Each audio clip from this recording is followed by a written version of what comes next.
Here's a brief but annoying message to let you know that you could have first heard this episode 9 months ago if you were a subscriber to our Iron Filing Society Patreon offering. For the price of a pint and a St Clement's each month, you can get up to 4 episodes a week, 9 months before the rest of the world gets them. Early access to regular episodes, lots of other marvellous benefits, and there's absolutely no adverts or brief but annoying messages like this that will get right on your ticks. Find out more and subscribe now at tftimemachine.com/ironfilings. Here we go, here we go, here we go, here we go, this is it! This is Top Flight Time Machine. I am Andy Hotbody Dawson. Pow, pow, pow. I'm Sam Nifty Delaney. So what?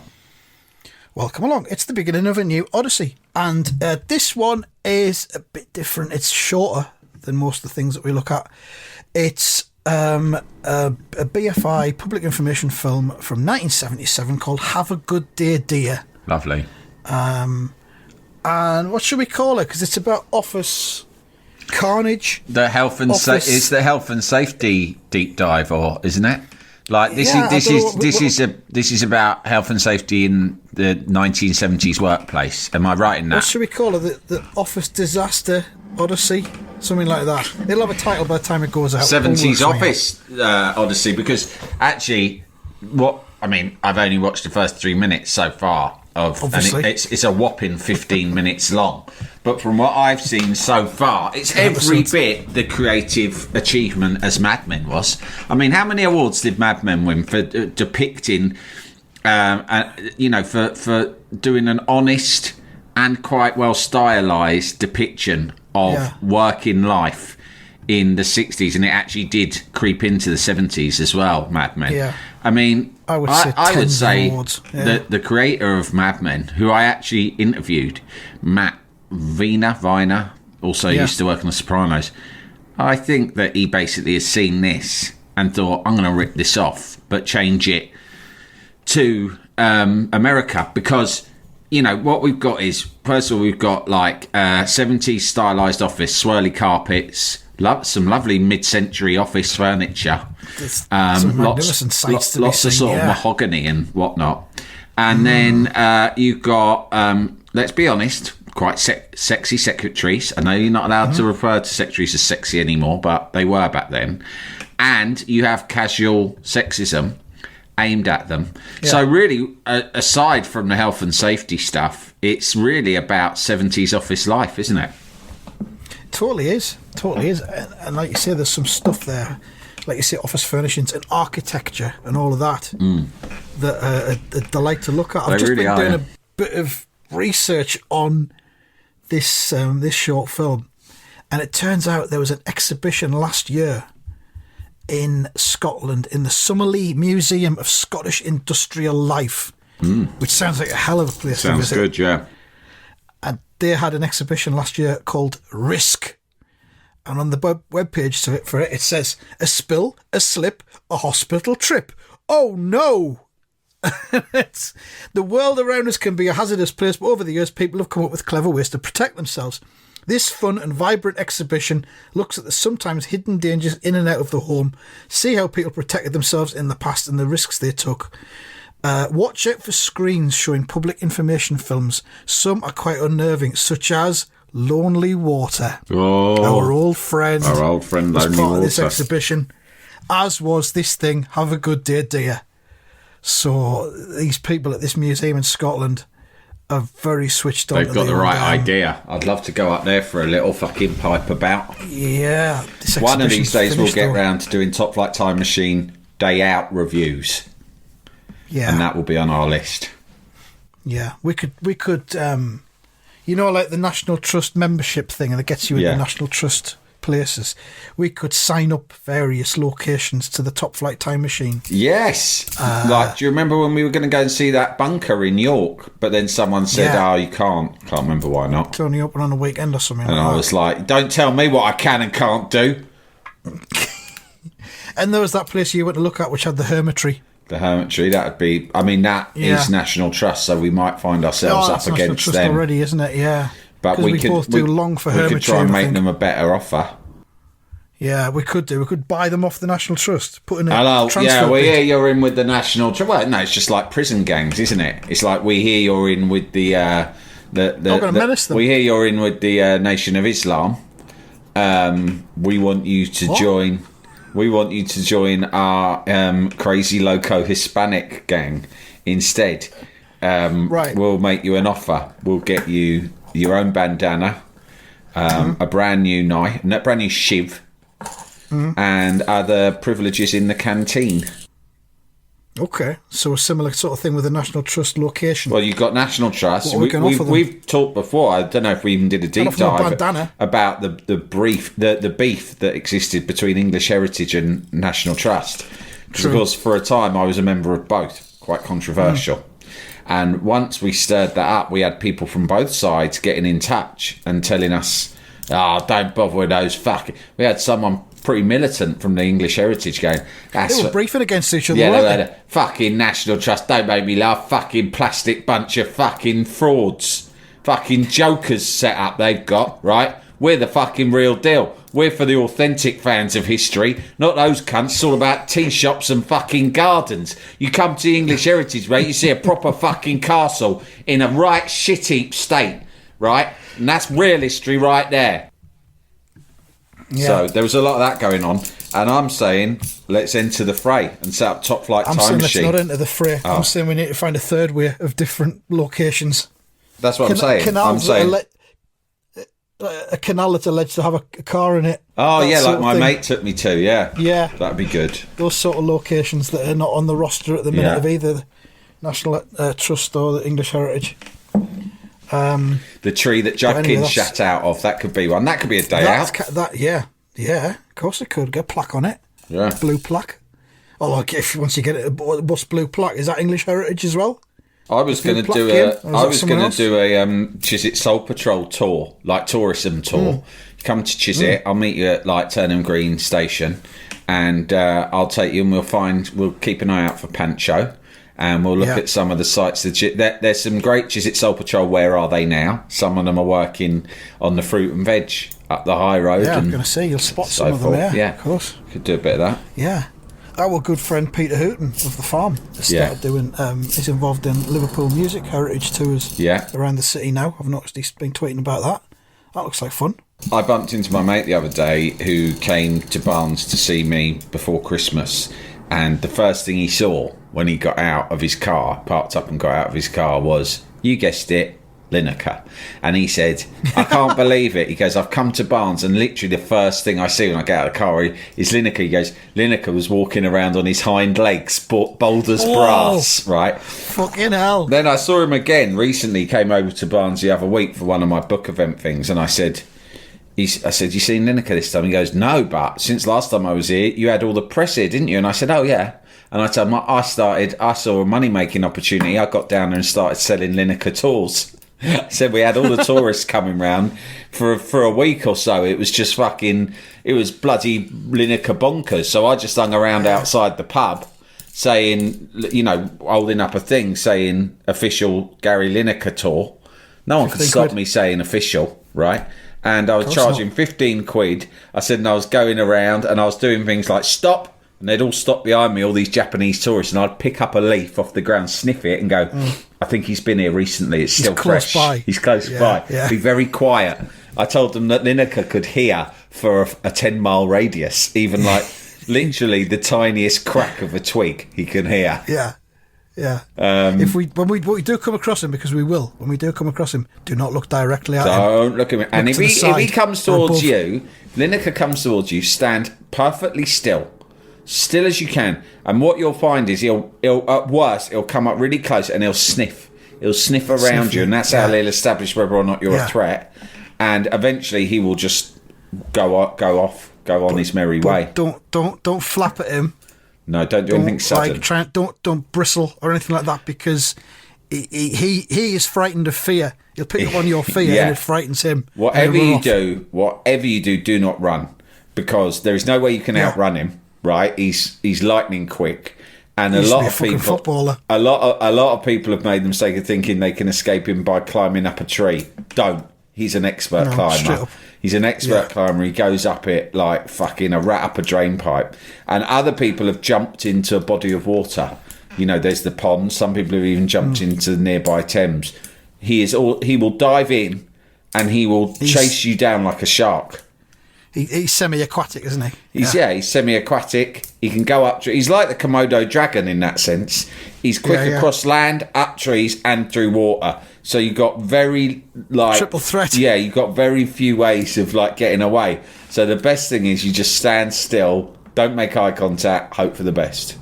Just let him do what he has to do. Yeah, he'll come up, he'll sniff you, he'll just see what you're about. He will put your scent into his memory bank for later on. And he retains all of that information.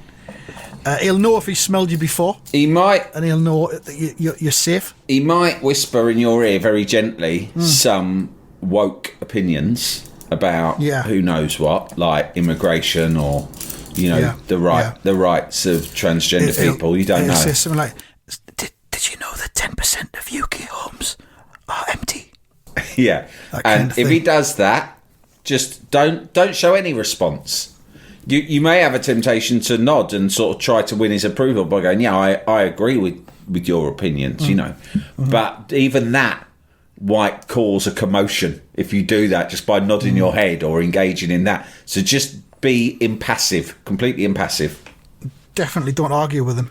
No, for God's sake, don't. That's the worst thing you can do. He'll rip your head off. No, because he'll start a pile on then. Yeah. So, how did we get onto that? Not completely sure.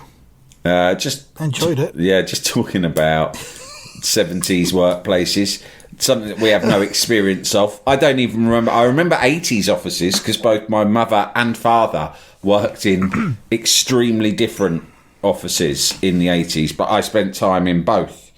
I remember them vividly, but this is way before my time. I've got no recollection of this stuff. It's great. I love it. It starts off. It's 1977. It was made, and it starts off with a commuter type scene. Yeah, you see a red London bus, and there's commuters dashing about the pavements of London on their way to their offices and all of that kind of thing. Tower block, and there's a train going over a bridge, and the tower block is very grey and concrete and loads of windows, and that's where this film takes place. And we see a man in a three-piece suit. It's not just a jacket and trousers. He has the waistcoat as well. Lovely. Waistcoat. Yeah. You want to describe commonplace back then. I saw somebody wearing one on something on the telly the other day, and I thought, that's a good look, that, Yeah, it is. That look should come back. The three-piece. Yeah, definitely. It's strong. Most people only wear it maybe at a wedding, you bust out a waistcoat. Yeah. But no, it's really nice. It might have been something with Leonard Rossiter in that I was watching. We might start selling. We should look into selling suits, time machine, three-piece suits, and we should advertise them. We should advertise them in local newspapers, not online. We should have illustrations of them, and just go fellas with kind of shaggy hair standing at an angle. The new suit for the new suit for the modern gentleman about town.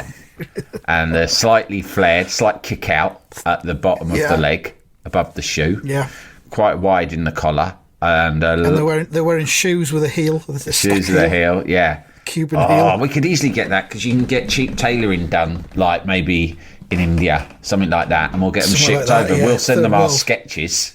All we have to do is send them some rudimentary sketches, and they'll get the old sweatshop to bash them out. So they're over. I reckon we shift it. Maybe we could get a discount if you're IFS Turbo on our brand new three-piece suits.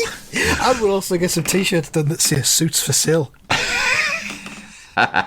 so we can clean up in both markets. If anyone asks us to do a talk at one of these modern podcast conferences, welcome to the Future of Podcasting Conference.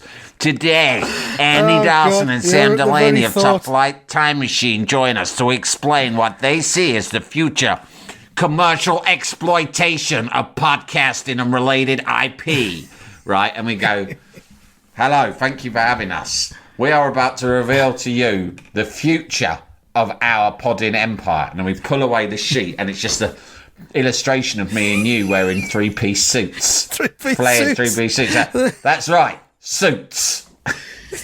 Suit retail. We are using our podcast to make a revolution, to shake up and disrupt the modern tailoring market. Our podcast is, in essence, it's like an iceberg. You've got the 10% that's visible. That's where we talk about football, digging, whatever else is going on. The commercial storage stuff, units, the populist stuff for the idiots. That's what we lure people in with. Yeah. But then the 90% underneath, suit retail. Suit retail. People don't know about that, but to be honest, that's why we stand before you today, the proud owners of several storage units, an industrial shredder, and a dartboard. We've been studying podcasts for about 7 years now, and a lot of them, the podcasters, they're about halfway through, they'll advertise some pillows or a continental quilt that they're being paid to advertise by a third party. We've cut that out altogether. We're now manufacturing our own stuff to sell, and that's suits. 3-piece suits. The most important thing about us, our whole ethos, is about disruption. Whatever we do, it disrupts the status quo. We move fast and break stuff. And our sights are set firmly on global tailoring, which for too long has been stuck in moribund condition. Lazy, complacent, fat and sloppy. No more. Tailoring was shoved out of the way by the likes of Top Man and Burton's. Where are they now? Dead, that's where. Dead in the water. Because they failed to embrace podcasting. 2 years before Burton went tits up, we approached them and offered to make them a corporate podcast series. They laughed in our faces. Now they're dead, and we're taking over the suit business. Something in it, though. The rag trade. Oh, God, yeah. Jalapeño. Because the thing is, a really good suit will last for years. Yeah, I've never had a tailored suit. I've always wanted one. I've always bought off the peg. Yeah, I think we should probably do it. We should get ourselves to Savile Row at some point. I love the idea of being measured up. Do you? Yeah. God, yeah. Just the whole feel of it. Do you? I mean, in a way, I've probably considered when I was younger and I used to wear more suits because I had more reason to. I considered going up Savile Row and making like I wanted to buy a suit because I thought they're not going to ask for any cash before measuring me up. I'll go in and go, measure me up. I want to buy a suit.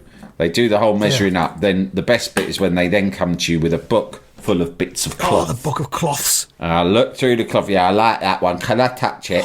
Oh, yeah, that touch. That's right lovely to the touch. Put that on my short list. What do you call that? Oh, mohair. Oh, nice. Okay, and is that a wool blend? Interesting. Okay. What percent wool? Okay, yes, put that down. Oh, and is that a hound's tooth? Yes, I like that very much. Ooh. Right, so I'll have all the questions, look through the fucking lookbook, get measured up, then go, I'll be in touch, and then just never call them again. But you've had the experience. I've had the experience. Well. I haven't got the suit, but I've been measured up by a gentleman, and I've had a look at their fucking cloth book. And that's all you really want. It's a celebrity that spends their time going around viewing houses they've got no intention of buying. Is it Lumley?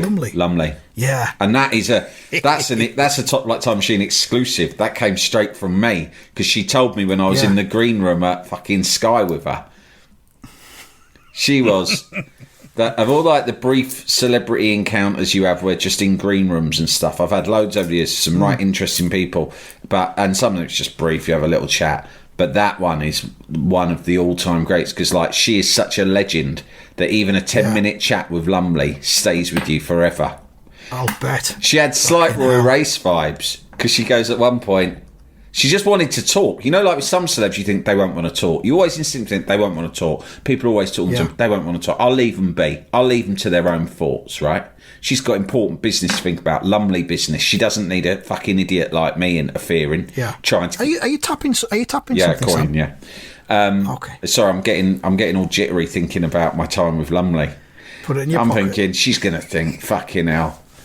She doesn't need me trying to get off with her, which, let's be honest, is what I would probably be trying to do. That's what go on. Yeah. Go on, just give us one quick snog before you go on the telly.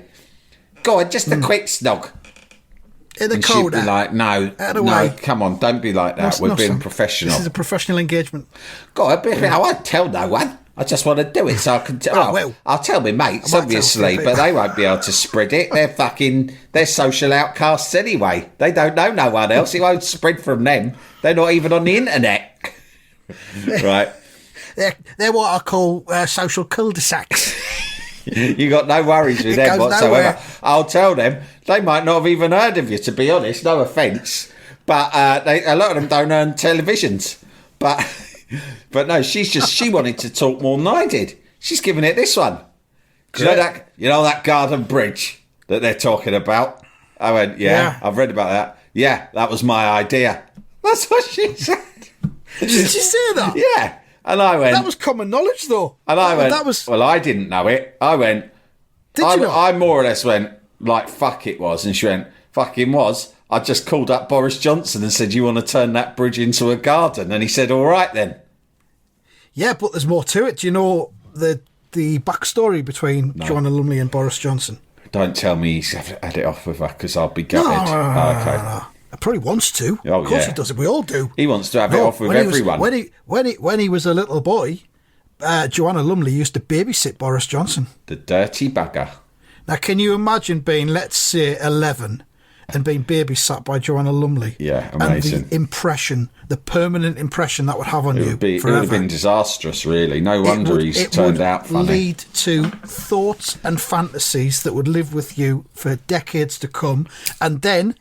decades down the line, when Ms. Lumley does ring up and say, I want to turn that bridge into a garden bridge, and I want absolutely. So, yeah, whatever, no problem. I'll turn that bridge into... I'll blow the cunt up if you ask me to. Just say the word. 60 million. Yeah. Yeah. No, but she did also tell me, she went, I get bored. I ring up like an estate agent. She said, and I arrange viewings of these luxury flats. I could never afford them. She went, but people always buy it because she said, because I've got such a posh voice. Legend. Fucking Lumley, what a legend. Phew.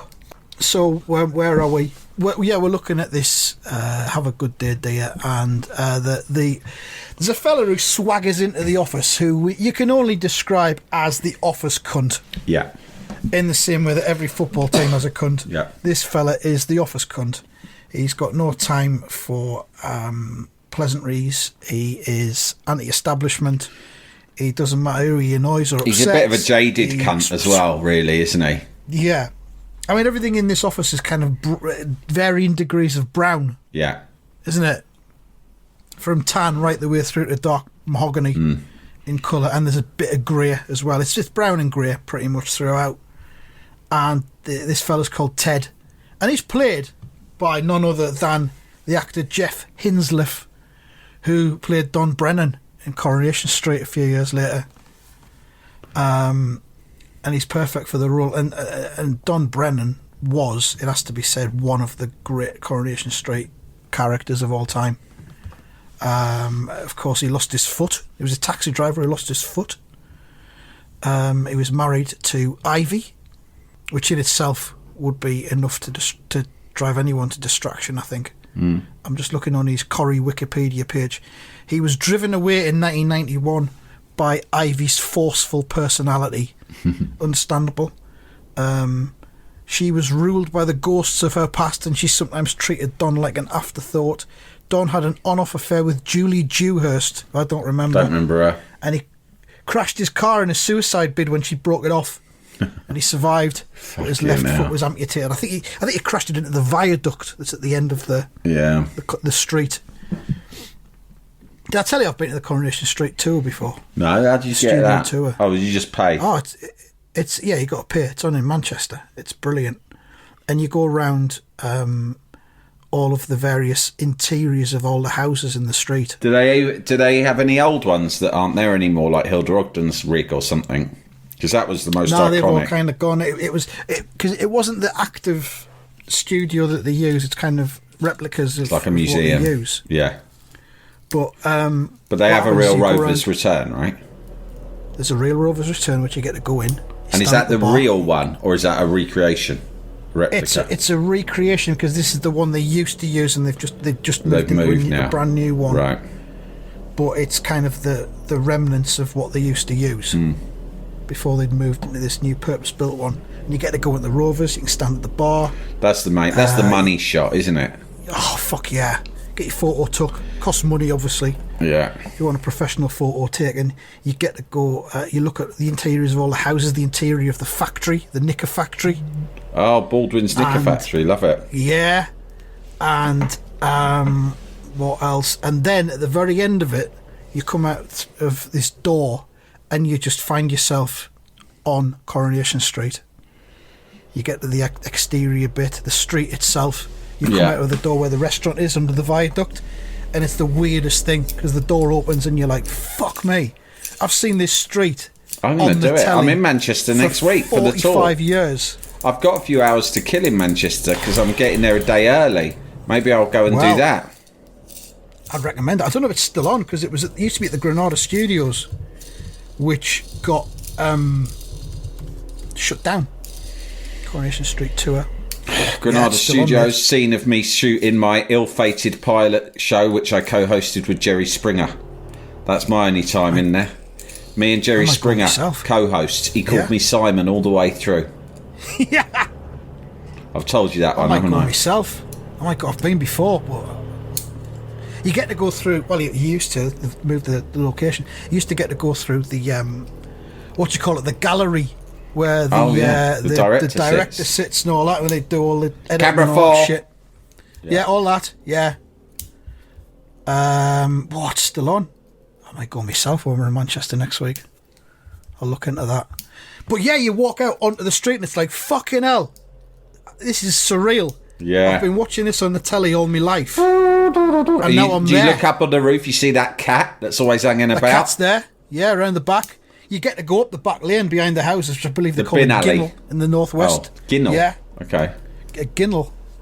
You can look through the letterboxes of the houses. There's nothing inside, Sam. Nothing inside. Oh, it's so good. It's so good. It does sound like a good day out. We'll put that on our National Trust thing. On the Top Flight Time Machine Days Out Academy. We might do it next week. Ivy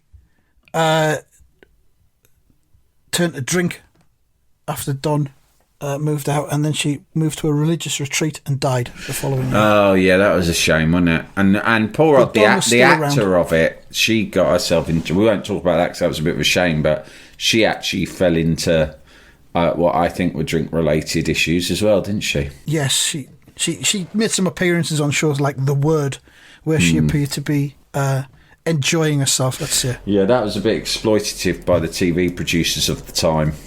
Which is unlike TV producers at all, really, isn't it? Exploit people.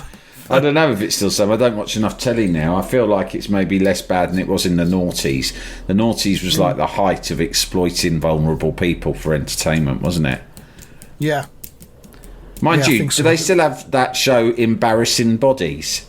Isn't that like a bit like, look at their embarrassing body. Let's make them show it. Is that the one where they stand behind a thing and then they have to judge them by their cocks? Things like that. Put your cock through that hole. A different one. Oh, yeah.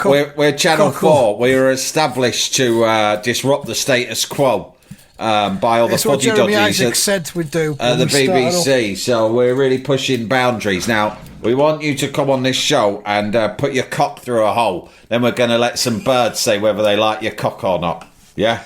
It's like Blind Date, but instead of you talking and trying to get your personality across, she just looks at your cock. Yeah. And makes a value judgment on that. The twist is she cannot touch it, not until she's decided which one she wants. Yeah, it's sort of our remit to kind of push boundaries and really, speak truth to power. Cock all dating, we call it. Yeah. It's going to be either called Cock Date, Look at My Cock, Embarrassing Cocks, or Cock. We're not sure yet. If you have got a really unusual cock, you've got two chances. You could get on the cock dating show, or you might also get on the embarrassing cock show. We're doing We're doing one where you go on the road around the UK. Because the commissioners the execs have told us, the cons upstairs have told us they want a show where they want us to get out of our metropolitan bubble. So we're going to go on the road, and the idea is it's you with a celebrity with a really short, fat penis. Like there's a few of them. Apparently, Chris Eubank's one of them. There's a few. Dappy from N-Dobs, he'll be in it, right? And we're calling it, get this, Chode on the Road, right? And it's a race across the UK in a VW camper, right? And it'll be one member of the public plus one short, fat, cocked celebrity. And we call it Chode on the Road. And you have to get your chode across the UK first. If you do, you win some cock surgery to make your cock bigger or a different shape. The cock has to be visible at all times, so you run the risk of you could get arrested. Various laws, like you could be driving through a quaint market town in Somerset, for example, right? Trying to make your way to the next checkpoint, but you get stopped because Chris Eubank is hanging his cock out the window on the passenger side, and you get reported and pulled over, right? And what are you going to say to them? Well, that's part of the entertainment, isn't it? That's the peril, isn't it? There's got to be jeopardy. Chode on the road. Chode on the road. So Don Brennan then became obsessed with Mike Baldwin, who'd sold him the garage, and the garage had gone bust. And he drove his taxi at Mike Baldwin in the end to try and run him over. It was Mike Baldwin's car. He tried to run him over with his own car. Oh, there's something in that, isn't there? That really is insulting. There's a bit of penis envy subplot going on there. And he missed Mike and crashed into the viaduct. The car exploded in a ball of flame, killing Don instantly. That's the end of Don Brennan's story. Died in 1997 on Coronation Street. But before that, he appeared in this thing as Ted, the office cunt. But we've run out of time. We won't get to go any further with it right now. But it's only a 15-minute film, so I think 9 episodes probably. But that's the first 20 seconds covered, so that was good. Come back and join us again for more next time. And watch it. What's it called again? Oh, yeah, if you want to watch it, it's called Have a Nice Day, Dear. Have a Good Day, Dear. Yeah, Have a Good Day, Dear. UK Public Information Film. We'll put the link on the Twitter and the IFS as well. Thanks for listening, and goodbye. Goodbye.